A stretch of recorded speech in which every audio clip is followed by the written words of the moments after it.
Nothing will make me lose respect for a man faster than to be in the presence of a man and he see me struggling as a woman, or see any woman struggling, and he won't even take his hands out of his pockets or lift his hands to help a lady. Zero respect for men like that. I was just now in a setting struggling to lift an office chair that was really heavy to get it from one place to the next place, and I had to lift it and carry it a short distance. Two men stood by in executive positions and watched me struggle to lift that chair and watched me struggle to carry that chair to where it needed to be to return it to it was a very short distance back to its proper place. Zero respect. I have zero respect for men who will watch a woman struggle. If men will stand by and watch you struggle, even in lifting a chair, they will stand back and watch you struggle in other areas of your life.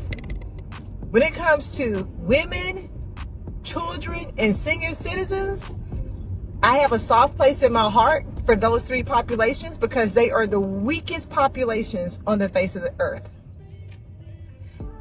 To watch a senior citizen, a woman, or a child struggle, and as a man you do nothing, I have zero respect for any man who will watch a woman struggle and do nothing to help her. It says volumes about your character. Volumes. Dating is hard as a single woman. It is awful. It's honestly worse than I could have ever imagined. Yeah. What? Honestly, it was easier being single at 19 than it is as a 25-year-old. That's crazy. Wait, why though? I feel like guys used to have so much confidence and they'd approach you. Like, I don't know, when you're younger, it's just so much easier. I They feel haven't like been rejected as much. yeah. And now I'll go out and I'm like, woo, you know, I'm going to get some attention tonight. And no one speaks to me. Yeah. And I'm like, am I the most hideous human in the world? Like, No. Me and Cass always speak about this though. Like, The bar is in hell. we've spoken about this a lot of times, and it seems like it's an issue that's getting more and more traction. Like, it's not actually getting solved. Hope you guys are having a great weekend. I feel like I'm getting a sinus infection or just have bad allergies. Not sure which of the two, but it's horrible. I'm so stuffy. Question for you though. For those of you who are dating, where are you looking, or where have you met your person? Are you looking in person? Are you on any of the apps? If so, which ones? Just trying to get a consensus here of how many people are doing online dating versus organically meeting somebody.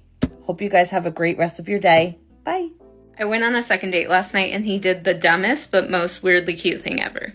He ordered like these pulled pork tacos and they came in a set of 3. So we're bantering, having great conversation, laughing, and then toward the end of the meal, he starts looking more nervous, worried. He starts looking around and I'm like, what's going on? And he's like, do you think there's a menu nearby? And I'm like, no, but we could ask for one or like pull it up on our phones, thinking like maybe he wants dessert or another cocktail. Then he's like, do you remember if my meal was supposed to be fermented, like had fermented cabbage? And I was like, no. He's like, I think my food is bad. It smells really weird. Mind you, he had eaten 2 of the 3 tacos. He invites me to smell the tacos. I do. They smell really off. They had like a lime crema, like cabbage thing going on, but it smelled really bad even for like cabbage. At this point, I'm like, dude, why did you eat them? And he's like, I didn't want to be difficult and send them back. I don't know. I didn't want to make a big deal of it in front of you. And so I just figured it's probably fine. He was worried about losing face in front of me. His quote was, I have a stomach of steel. He was willing to risk food poisoning just to impress me, weirdly. It says modern romance is dead. He did text me this morning saying, bring me Gatorade immediately, but he was just joking. Well, with women getting the ick about everything, you have men on edge. Unpopular opinion, marriage edition, okay? We always hear that just wait till the honeymoon is over.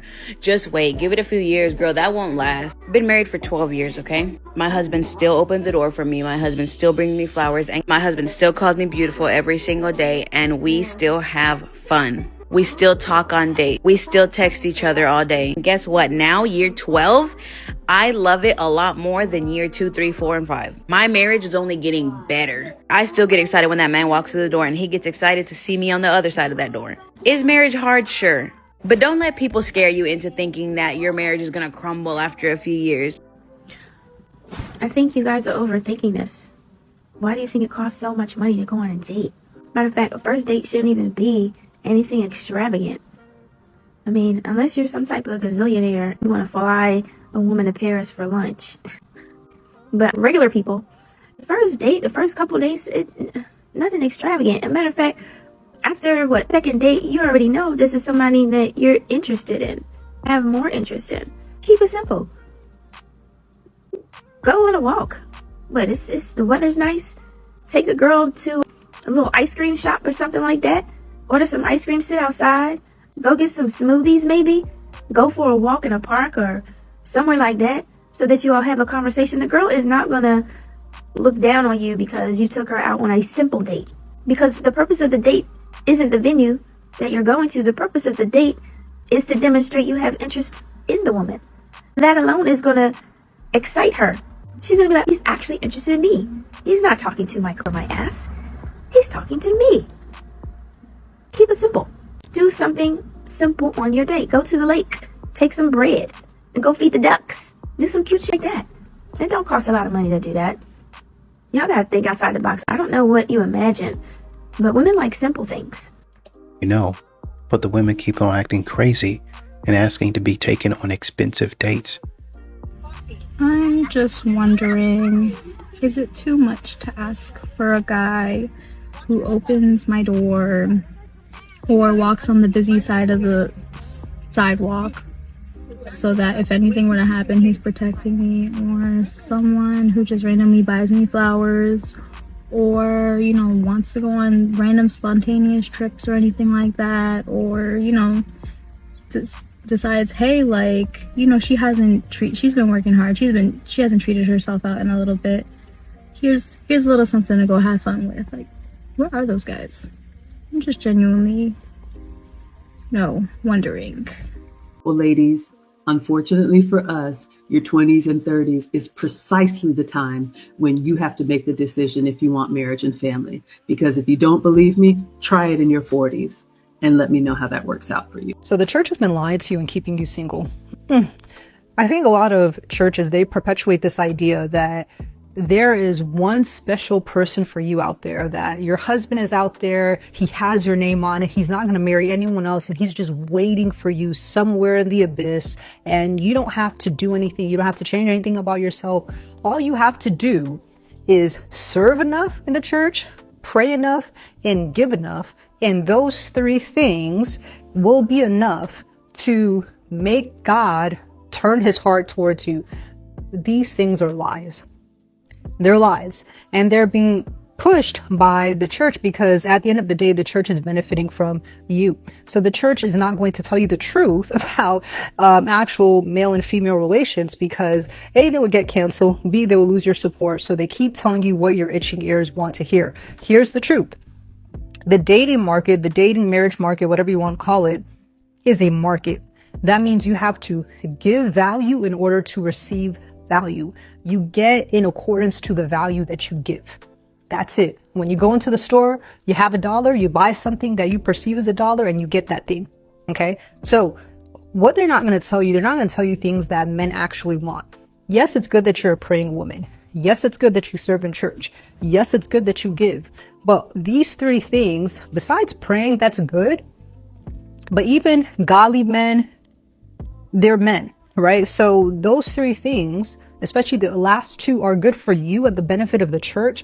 But how does that bring value to the man? And you're not focusing enough on what does the man that I want, what does he want? Instead, we have bred a generation of entitled women that think that, well, I'm God's special snowflake, and if I keep praying and giving and serving, then I would have worked my way into that blessing, and that would force the hand of God to release that to me. No, you need strategy. You need to understand what your target audience wants.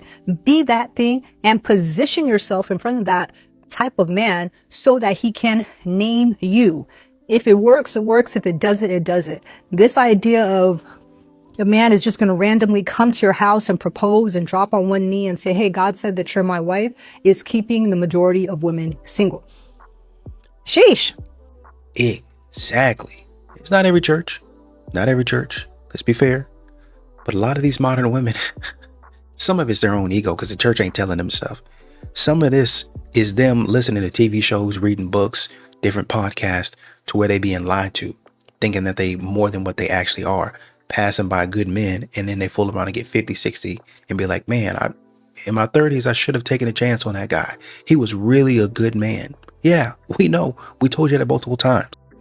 So after 20 years of marriage, I finally figured it out. This is for women only because I don't want men to know that we figured out the secret. But let me tell you what happened. So my husband, we've been married 20 years and he's kind of been getting on my nerves lately, to the point that like if we're driving, because I'm nagging and he's telling me I'm nagging and he's telling me to stop nagging. And so, I mean, I'm to the point like we get in the car and we drive down the road and then he lets it beep until the seatbelt. And then I have to say, hey, can you put your seatbelt on? Or when we get to a stop sign, he just runs the stop sign and I have to say, hey, I'd appreciate it if you didn't run the stop sign. Stuff like that. And he calls that nagging and I just call that wanting to stay alive or something. I don't know. But anyways, I noticed that he made me a little frustrated, so I just quit talking. I just quit totally talking. I mean, I say little things here and there, but not much. And when we got in the car this morning on the way to church, he already had his seatbelt on. What's that about? And then we get to the stop sign and he stops. Why are you doing that? Like, what's going on here? So then we get home and he took the trash out. I didn't have to, it was overflowing on the ground. I didn't have to wait for that. I don't understand what's going on here. After lunch, I didn't have to say anything when he just left the dishes piled up. He didn't let them pile up.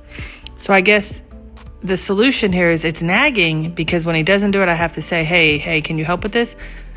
But then just quit speaking. Okay, seems to work. Just quit talking, I guess. Well, you know that he is actually listening to you like most men do. It's just that a lot of times women don't seem to understand that 5-10 things in the span of 30 seconds is very annoying to a man, and really, honestly and truly, for anybody. He's actually listening to you, but because he's not doing it on your timeline, then you just keep going. He's not a child and you're being disrespectful. I want to talk about how men act like they're so tough and then are so fragile and like useless when it actually comes to something serious. So like 4 years ago, I had this party at my house and I ended up inviting a bunch of people, and my husband was out of town. He was working at a camp, but I still invited a bunch of his friends and then my friends from grad school, and it was a Christmas in July party. And this guy showed up who I didn't invite, but it wasn't like that weird that he was there, because peripherally he was in this group that my husband was in with a bunch of skateboarders. Somehow this kid who wasn't invited and showed up figured out that I had this prescription drug that I was prescribed that he really wanted. And so he's asking me to give him some, and I'm saying no, and he keeps asking and keeps pushing. And he's getting more and more aggressive about it. And it culminates after like the final time of me saying no, with him grabbing me by the shoulders and shaking me. Everyone else at the party was in this other room, and it was just me and him in the living room, and then one of my husband's friends was sitting on the couch. And the dude who's sitting on the couch and me make eye contact after this happened, and he just goes like that. And the perfect irony of this is that the guy on the couch is known for being like a scrapper, a fighter. He'll do anything to protect anyone in his life who anyone's, talking to, whatever. And this dude puts his hands on me and shakes me, and the guy is just like, at this point, because I'm honestly scared of that person now, I agree to give him the medication the next day if he comes back to my house. I don't want to give it to him that night because he's wasted drunk. I do agree that I'll give it to him the next day. Part 2. I'm so shooken up that I go to talk to my grad school friends and I tell them what just happened. And they are instantly like, what? They have that outside perspective where you see how insane something is, and they're just like, he's gonna leave. We're telling him to get out of the house right now. So they go tell him, and he's wasted, and of course he starts crying, but he leaves. And I go back and I try to talk to the one person who witnessed it, the guy on the couch who I thought was my friend, and be like, wow, that was really crazy, huh? And he's just like, what are you talking about? Insinuating that I was massively overreacting. It wasn't just that guy. One of my good friends who was in that group, who knew that kid well, who showed up, acted like not only was I exaggerating, but that my reaction was embarrassing and dramatic, and that because this guy is short, that I shouldn't be concerned, and how it was so stupid that I even thought that that was crazy. Texted the original guy to tell him the next day, don't come over, I'm not selling you that. And when I told my friend in that group that I was scared for my safety saying no to this guy, he made fun of me for it. He's like a chihuahua. Why would you be nervous about that? And it just reminds me that real power, real masculine power comes from sticking up for people who it might not be like the popular choice. It might not be something that goes with what everyone else is like thinking. Anyway, that situation still just like pisses me off. So first of all, a man putting his hands on you when your husband's out of town in your house, that man can get himself in a lot of trouble. So he's lucky he got off with just leave the house. I would also say this is why a lot of men say, be careful who you let in the house, especially when I'm gone. I know you wanted to have a party. You wanted to kind of get loose, get wild. This is the type of stuff that can happen at these parties. This is what men talk about in protecting their women and securing their environment. But I see you have here feminist talk, believe women. So that gives me an inkling of what your ideology is. And you thinking that pretty much you can do anything that you want, be around who you want to be around, and it's fine. You have no concept, really, honestly and truly, of safety. That's why you're just letting random people in the house. Oh, he's just coming with me. No, I think we're going to wait until my husband gets home to have this little gathering. That's my covering. That's my protector. But of course, you probably don't believe in that. So these are the types of issues that you run into from time to time, unfortunately for you. Why did I re-download dating apps? It's just because nobody was approaching me in real life. I had no dating app for a week and a half, so I could have kept going. But I was just like, damn. Like, the problem is that people will look at you, but they won't say anything. So it's like, But a pattern I'm noticing on Tinder or any dating app is that it's usually men that just broke up with their girlfriend like 2 days ago. Like, sir. And they will love bomb the shit out of you. Okay? Thank you for coming to my TED Talk. Honestly, if you're a man and you don't provide for your woman, I'm concerned. Okay, I'm concerned. A man who truly loves his woman would make sure she doesn't have to put $1 on that table. Do you understand me? Like, a man who truly loves his woman is gonna provide her everything that he's capable of doing so. Because that is a man's job, to protect and provide for his woman. That is a man's job. So if you don't want that, or you don't think your woman is deserving of that, the question becomes, why are you with her then? Why are you with her? And then that answer becomes to sleep with her, and that's it. Because if a man truly loves his woman, he would not want her to work a day in her life. I promise you that. A man, and most of you guys will disagree because you've never experienced true love beyond lust. That's the problem. All the men going like, oh, it should be 50-50. We should split the bill. Why do I have to provide for my woman? Have never met anything beyond lust. Anything beyond what they can sleep with. Okay? And I don't even blame them. I'm not going to be biased. There's not a lot of people, there's not a lot of boys who are husband material and girls who are wifey material. I will agree with that. So most of you just meet nothing beyond lust, and you assume everyone is like that. You assume everyone is like that, so you assume that no one is worthy of anything past 50-50. But I promise you, if you truly loved and cared for your woman, like, you would not want her to pay a single dollar in the relationship. I think one of the most unrealistic standards that's placed on men is this whole, oh, you couldn't protect me in a survival situation. It's like, yeah, I'm not John Rambo. You didn't get into a relationship with John Rambo, okay? If you wanted to date John Rambo, that'd be kind of cool. Also would probably come with some negative parts as well. Like maybe his crippling PTSD or the fact that he's always getting chased and shot at by other people. My survival methodology is to avoid confrontation at all costs. Conflict is not worth it, okay? And then my girlfriend gives me so much crap because she's like, oh, well, what if it was like an apocalypse? Like, what would we even do? I'm just like, we die. We would die. That's what happens in the apocalypse is we all die. Like, what do you think is going to happen? Like, there's going to be a massive tidal wave coming to hit New York City and I'll let you use my body as a surfboard? Like, that's not... Come on. We don't need to base our entire relationship around what would you do in the most unlikely situation in human history. Yeah, so some dude said, if you have $100 bill in your pocket and you find $1 bill on the ground, you are still going to pick up that $1 bill, correct? That is why men cheat. Don't take it personally. And my response was, okay, and if when picking up that $1 bill, you later on find out you dropped your $100 bill, you are going to be one shit person, correct? Exactly. You never know what you got until it's gone. And you play stupid games, Exactly. You win stupid prizes. Get on my face with that. Pretty good argument. But as the high value man that a lot of you women want, why would I care if I lose $100 when I have thousands in my pocket and access to thousands, maybe even millions more?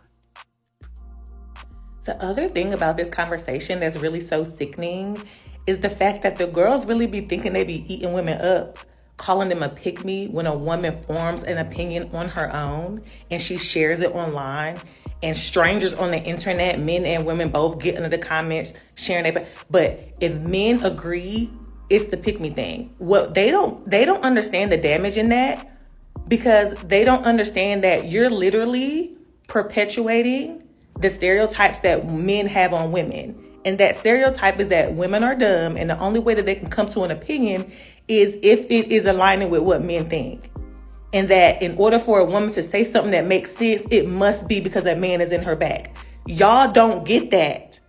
Y'all don't get it because y'all aren't thinking. It's just like, y'all truly do not believe that women can form an opinion of her own. And instead of you sitting with the thought, like intelligent people do, when intelligent people hear something new, they sit with it. They sit with it. Instead of you taking the time to sit with it and say, does this actually make sense to me? Does it make sense?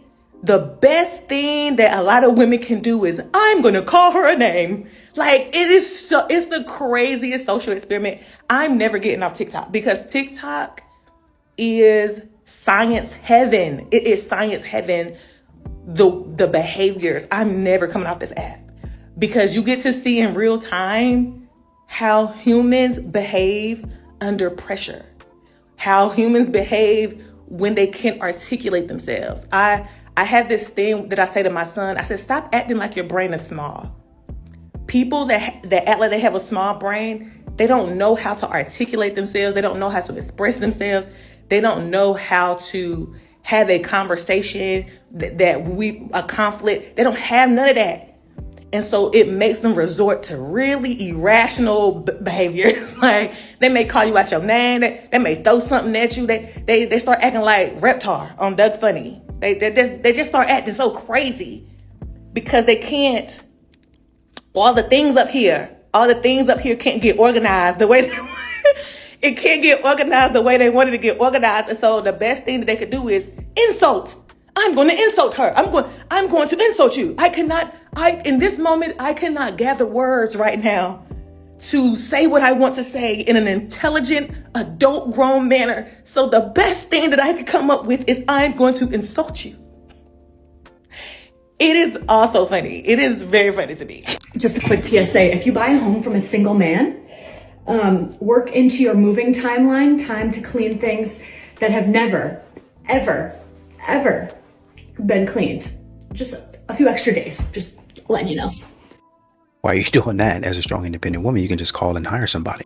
I think one thing they don't tell you about marriage is there is no you and me. It's quite literally only us. It's our dishes. It's our floor. It's our bathroom. Like, yes, you might be doing the bathrooms and I do the floors and you sweep and I mop. But at the end of the day, it's still ours as a collective. And I'm saying this because I cook, he cleans. I didn't want to cook last night, but I did. And now there's dishes. And he didn't do them because we've just been tired. We've been very, very tired. And I know when he gets home after a long day of working with C-suite people, that man got a big boy job. He wants to come home to a clean kitchen. Now, if it's not clean, he'll understand like, hey, Faith didn't have time to do it. I know this is my responsibility. Let me get it done. But it's the sole fact of, hey, you do so much for me. I dropped the ball so many times. You dropped this ball like one fraction of a time. Let me go ahead and get these dishes done. So you could be like, wow, look at my wife. I'm pretty sure I cracked the code for how we're going to solve like dating in 2025. And it's a little bit controversial, but just like stick with me because I think if it's executed correctly, like it can actually work. And we can solve the loneliness epidemic. So tonight I went to this singles event for people in like their late 20s to early 30s. And y'all, it was not the vibe. It was super awkward. It kind of felt like this weird like networking-ish, but also like I'm shy and I'm awkward. And there was a lot of standing around. And then there was also this like weird queuing situation for this one dude. I don't know why. Like it was basically like not the vibe. Yeah, it was an F mine. And then to make matters worse, we had like name tags, and basically we just went up to this booth and we wrote our name on this little name tag, and then we put a sticker to say who we were attracted to. But I don't know, it was weird because there was clearly like an imbalance of like stickers, so like triple awkward, right? But I have an idea for how we will fix dating events, because one thing I did notice from this event was that despite the whole thing being really awkward, there was actually a lot of people. Like there was a huge turnout, which is pretty shocking for a singles event, because most times you tend to see them leaning heavily towards like heterosexual women. Men generally choose to not show up. But there was actually a pretty big cohort of people who showed up tonight, which was really surprising to me. And I think this really points to the fact that a lot of people are super tired of swiping on the apps. A lot of people are super exhausted with these really like frivolous connections, and are really looking for something that's more meaningful, that's in real life, that's person, face to face, that kind of thing. But like, unfortunately, I don't think that a lot of these like events have really executed the art of throwing a singles event in real life. Well, most of the guys are not going because these singles events are geared towards women. Like it's the stuff that women would want to do. Number one. Number two, I'm tired of spending money and wasting my time going there just to get rejected, knowing good and well that there's a certain man that you're looking for even before you get in the car, even before you leave your house. Why would I come if you already have your mind made up? Why would I come if you're already shut down? You're not open to me talking to you. You're not open to anybody except your quote unquote type talking to you. What did you say? There was a queue of women for one guy. I've seen this trend of women expressing that they're no longer interested in dating as a result of their previous relationship, the last man that they were with. And it's funny, for me, it's my son. And I feel like we need to open the door on this conversation so that we can acknowledge that it's not just men romantically, but it's men generally. And it's deeply connected to how men are socialized. But for me, my son was the one draining my life force. And it's so funny because we went no contact unintentionally, believe it or not, but we went no contact for about 2 years. And during that 2 years, this is what I looked like.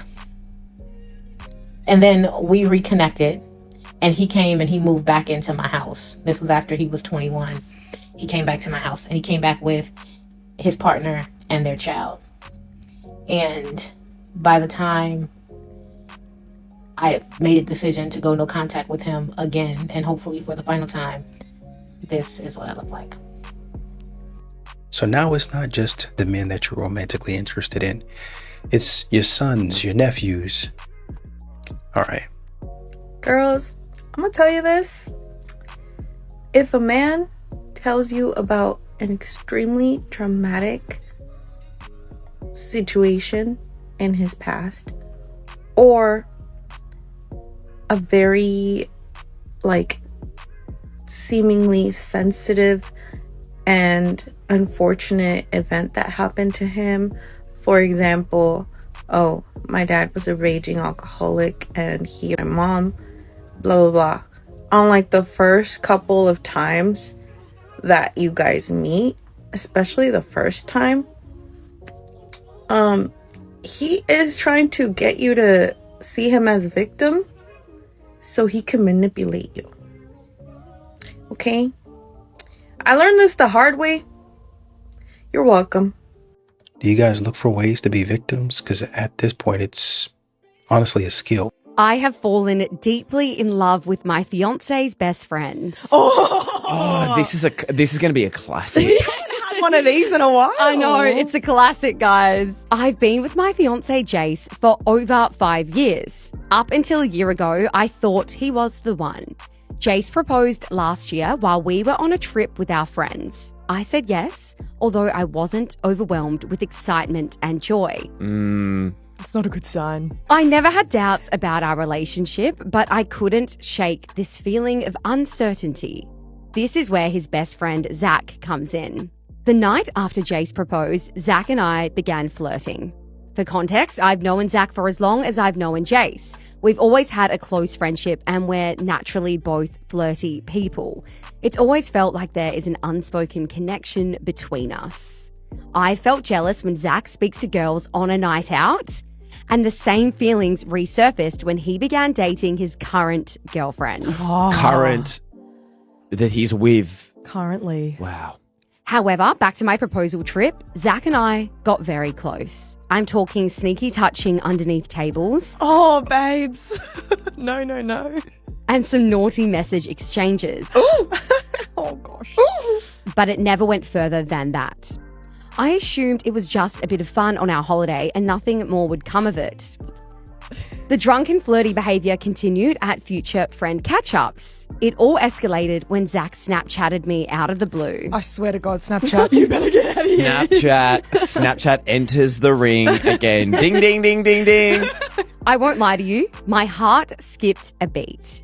It wasn't the norm for me to get a snap from him. I knew this was something more than just a message from a friend. We snapped back and forth briefly and then he asked if he could see me. A few days later, I hosted a lunch at my house. My fiancé Jace wasn't home. He was tied up at a work function and therefore out for the night. Zach decided to come over earlier before our mates arrived. We chatted for a bit and then out of nowhere, Zach asked if he could kiss me.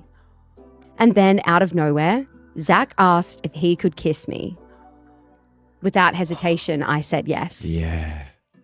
The kiss was passionate. I immediately felt fireworks mixed with a wave of guilt. We had just cheated on our partners. I mean, fully. You'd kind of started that before, but that's cool. Yeah. That's cool. Our friends arrived shortly after and we acted as if nothing happened.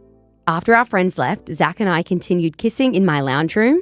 We didn't last long. Before we knew it, we were in my bedroom having sex. Boinking. I remember feeling mixed emotions, but I didn't regret doing it. It felt right and it confirmed that he felt this unspoken connection too. Cut to now, Zach and I still speak every single day. We've had multiple sleepovers, we catch up whenever we can, even for 30 minutes after work, and we've even spent sneaky nights away together. We've had so many times to count.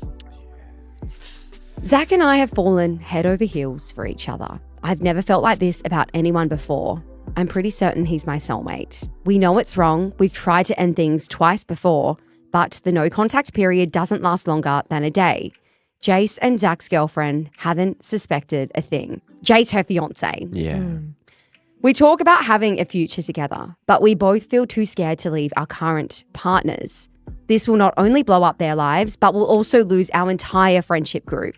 We feel incredibly anxious about the judgment we'll cop from everyone else around us. We both know what we are doing is horrible, but we can't shake the feeling that we are meant to be together. I know if I were being cheated on, I would want to know. Jace deserves so much better than me. He's a really good person. And I hate that I've done this behind his back. We're months out from our wedding. Oh, dear. I'm completely torn on what to do. I know I'd still have a good life with Jace, but I wonder how this would all affect me if I married him. Will the guilt eat me alive? Will Zach and I even be able to stay away from each other? It's his best mate, and I'm torn between my head and my heart. GG. But you did know it. You knew it when you started. Y'all are out here playing games and saying that there are no good men left. Do women use men that they're not interested in for attention? Yes, and for money. If you're not attracted to the dude, but he got a lot of money, he could be your personal bank account because he'll do anything for that. Right there. You're a bank account to them. If you ain't attractive, but you got a lot of money, yeah, she ain't gonna mess with you because you got money, because you're a bank account to them. The moment you run out of money, she gonna find the next meal ticket to latch on to. Walked into work today, my coworker's like, you look like the Baby R Us logo. Baby R Us, haven't heard that since 02 when it went out of business, Ben. What's your name, POB? So they calling you Bob. This video's for the boys, so if you're not a boy, just keep scrolling. I have a question, and you have to be completely honest with me. I saw this tweet from a boy, and he said that every single boy that has a girl best friend has thought about that girl best friend in like a spicy way. Even if they didn't act on it, like it at least crossed their mind. Is this true? Like, let me know. Fellas, are we pleading the fifth on this? Kids don't respect a man who sacrifices his own purpose. Oh, neither do women. Have you made this mistake where you kind of lost sight of your purpose because you thought that was the best way to be a father or be a man? Oh, yeah. Right? I fell into that trap too, where I stopped working as much. I made my priority my wife and my kid, and I lost sight of the goal. And one day I looked up, and their lives were worse because I couldn't provide. They were getting more of my time. They were getting more of my quote unquote love, but their lives weren't any better. They need to see you hustle. Your wife, your kids need to see you win. Your children don't want a miserable dad. They want to see you crush it in life. That's what they want to see. Have you ever heard the phrase happy wife, happy life? All the time. Does it piss you off like it pisses me off? Yeah, it's annoying. Because there's no situation with happy wife, miserable dad. If dad's miserable, wife miserable, kids miserable, there's no such thing as happy family, miserable dad. Dad must suffer, but he must enjoy the suffering. Why do men just sit in the car when they pull up to the house? Like, what do y'all be doing? That depends. Sometimes he's sitting there trying to leave the day behind. The noise, the stress, the weight of everything he can't say out loud, the meetings, the bills, feeling like he's always chasing something just to keep everybody afloat. And before he walks through that door, he needs a second to put all that down. Because he can't bring that chaos inside the home. He can't let the people he loves carry what he feels is breaking him. And other times, well, he isn't leaving anything behind. He's preparing to pick up the battle that he knows is inside. Because he knows what's waiting on the other side of that door. It might be tension. It might be heavy silence. Maybe a cold shoulder that used to be a warm home. So he sits there to gather his thoughts and to gather his self. He breathes. He prays. He tries to remember the version of himself that used to walk in that door with a smile instead of a sigh. That car is his quiet space, the buffer zone. It is the moment to either put down the problems of the world or gather the strength to deal with the problems in the home. So is he letting his guard down or making sure his armor is secure? So this is a PSA for all of the modern women out there. Stop putting yourselves in casual situations with men and then want great results. The math ain't mathin', and this is just one thing that I've never understood about women. So you say you want marriage, you say you want all of these things, but you done put yourself in a casual situation. The man done already told you, like, look, I don't want a relationship right now. Let's just see where things go. I just got out of a previous relationship. I'm not feeling it right now. And you know you want marriage, right? But you somehow think that you are going to change this man's mind because, oh, I'm such a great woman. Stop that. Y'all are not as special as y'all think y'all are. Y'all not, I promise you. That fairy tale stuff that you saw on Disney Channel about Cinderella with the silver slipper and being special, like that it don't exist. You need to start moving with some form of direction. You need to start moving with a man that is aligned with what you want. Y'all be out here having kids with these men too that don't know what they want. And then y'all be mad and bitter and want to put them on child support and do all this extra stuff because he don't want to marry you. Well, what did you think was going to happen when you put yourself in a casual situation? What do y'all be thinking? The math ain't mathin'. I'm gonna need y'all to get it together. If you're a white boy trying to talk to me, like personally, I want to be on a boat. I want to be on a boat. And I want you to own the boat. We already tried that. Y'all did not like it. You just 400 years you've been about it. So mixed messages. Make up your mind.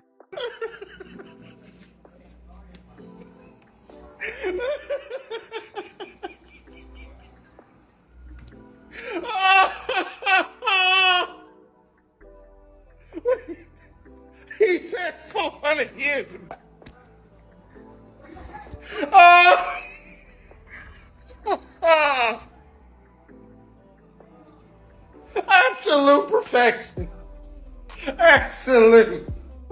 words that women completely change the meaning of. 1, misogynist. Misogyny or misogynist used to mean this: a person who hates or discriminates against women.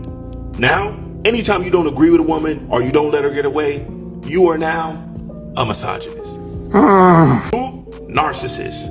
Narcissist used to mean this: an extremely self-centered person who has an exaggerated sense of self-importance, or a person impacted by narcissistic personality disorder. Now, anytime you don't give her away, or if you're her ex, you are now a narcissist. 3, gay. Gay used to mean this: or romantic attraction to people of one's same sex. Now, anytime you don't give her away, or anytime she feels rejected, you are now gay. You wanna hang out with your homeboys? You are gay. You don't like what she has on? Nah, I think you're gay. Even if you fuck too many women. Gay! How does that make sense? I don't know, but that's the point. That shit don't even gotta make sense. Number 4, sassy. Sassy used to mean this: impudent, vigorous, lively, distinctively smart and stylish. Now, you don't want to just pay random women's bills? Sassy. You want them to reciprocate? Sassy. Anytime you have an opinion, anytime you having fun, anytime you run, breathe, sleep, drink, whatever, sassy, sassy, sassy. It's a dirty game. Stay focused though. 4 words women completely changed the meaning of. Part 2. Number 1, broke. Broke used to mean having completely run out of money or no money at all. Now, if you tell a woman no or refuse to fund a lifestyle that she can't afford herself, you are now broke. What? And we know broke women don't identify as broke. They're a special type of delusional. To them, they just haven't found the right man yet. Number 2, provider. Provider used to mean someone who provides something, or someone who's considerate enough to ask their partner what they need and then provide it for them. Now, provider means a stranger that you just met. You're expected to cash out on her with no commitment. If you met her on Tuesday, you're supposed to immediately start paying her bills by Friday. I'm blocking you. That was the dumbest shit I heard all day. Number 3, masculine. Masculine used to mean having qualities or an appearance traditionally associated with men or boys. Now, if she has to pay her own rent, pump gas, take accountability, or just be a adult, now she's in her masculine energy. But when the man has to cook, clean, or tend to his child, he's not in his feminine energy, he's just getting shit done. But I don't make the rules. 4, bare minimum. Bare minimum used to mean just enough to get by. Now, anything that isn't excessively spoiling her is just the bare minimum. Yeah, you took her to a nice restaurant, but was it a nice restaurant in Dubai? You take her to Dubai though. No. Listen, it's a dirty game. Drop more in the comments. Part 3 on the way. Stay focused though. It's really par for the course. Modern women do a lot of things that they know doesn't make a lot of sense, but they do it anyway. And their friends hype them up to continue to doing the wrong thing. And when a man says, you know what, I don't want to be bothered with that foolishness, then all of a sudden the man is bad. All of a sudden the man is sassy. All of a sudden the man is a coward because he doesn't want to continue to approach, engage, or be bothered with any of that nonsense going on.